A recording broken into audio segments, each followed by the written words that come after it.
Good day, here are today's top stories from the Pna Headlines. Our starting point is the government's efforts to boost employment. President Ferdinand R. Marcos Jr. has directed the Department of Labor and Employment to conduct monthly job fairs nationwide.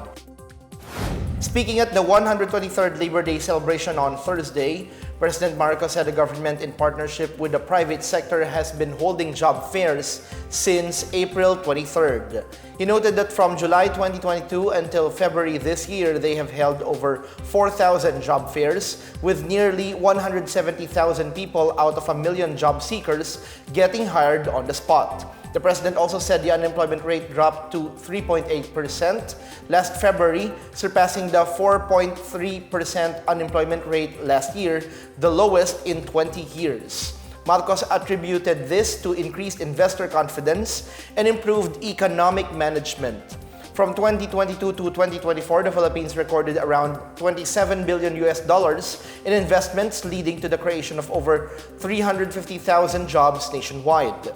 At the same time, President Marcos recognized the contributions of Filipino workers, describing them as the foundations and pillars of society here and abroad. Moving to more good news, the Department of Agriculture plans to expand its 20 pesos per kilo rice initiative to other parts of the country following the program's kickoff in Cebu on Thursday. The DA has identified 16 distribution centers in Metro Manila that will operate under the Kadiwa ng Pangulo program.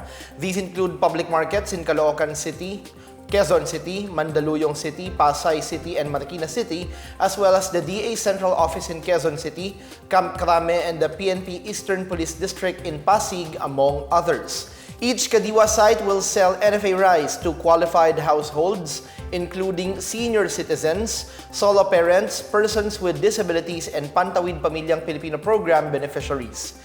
The DA says the initiative will help decongest NFA warehouses in preparation for the peak harvest season. It is also looking into implementing the initiative nationwide until 2028. Meanwhile, the DA is temporarily stopping the sale of the 20 peso per kilo rice until May 13 or after the midterm elections. The Commission on Elections ordered to defer the initiative amid the election ban on the distribution of assistance. COMELEC Chair George Erwin Garcia says this is to prevent the rice program from being politicized or used for campaigning.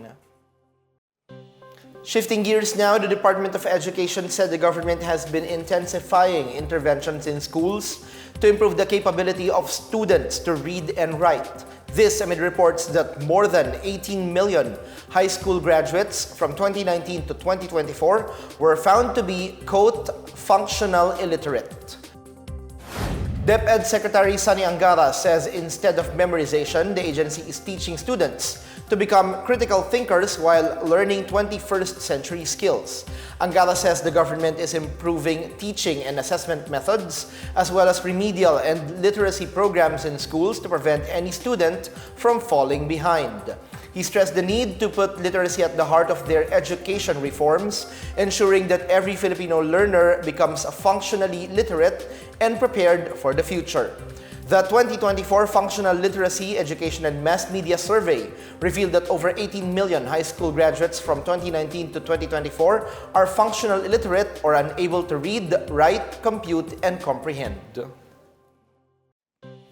In other news, the Department of Transportation has ordered Cathay Pacific to explain the alleged passport mishandling incident at the Mactan Cebu International Airport last week.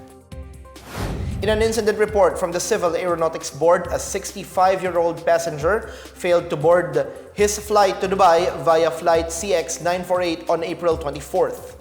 The passenger's passport was invalidated for boarding when it was found to be torn after an inspection by airline staff. The passenger complained that the airline staff allegedly did not provide any explanation or assistance on the matter. Transportation Secretary Vince Dizon, meanwhile, directed all airlines to prevent tampering of passports at airports. On the other hand, the new NAIA Infrastructure Corporation said passengers at the Ninoy Aquino International Airport are no longer required to show their passports at the entrance gates. Instead, the passenger may present a valid identification card or travel document. Airline staff at check-in counters, immigration officers, and airline personnel at the boarding gates will be tasked to inspect passports.